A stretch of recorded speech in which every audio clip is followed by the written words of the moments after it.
ঋতু হাত দিয়ে একটু ধরো। হাতে ধরবো? হাত দিয়ে ধরো।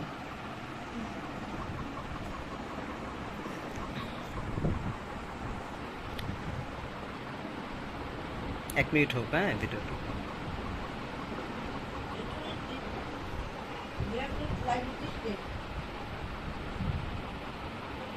তুমি কিছু বলো। আমি কি বলবো? এই যে বলো গরু মাংসের মধ্যে কিভাবে পাইছো এটা বলো, এটা খাওয়ার টাইমে এটা বলো, এই পুরো ঘটনাটা বলো।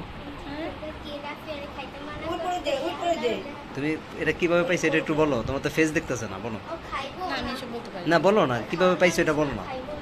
এইটা যে তোমার ভাইয়া খাইতে বসে কিভাবে মানে কি রান্না করছিলা পরে? রান্না করছি, পরে ওই যে খাইতে বসছে, হ্যাঁ। এখন পরে স্পষ্ট মনে হচ্ছে এটা আল্লাহ লেখা। আচ্ছা, আচ্ছা। পরে আর কি তোমার ভাইয়া বলছে যে না আমি আর মানে এটা খাবো না, ভিতরে যাচ্ছে না আমার, এটা তুলে গরু রাখো। মাংসের মধ্যে আল্লাহ এক টুকরার মধ্যে না, এক টুকরার মধ্যে একদম।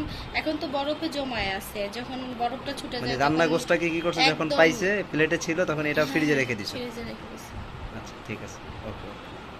আমার মাংসের মধ্যে কি হয়েছিল জানো?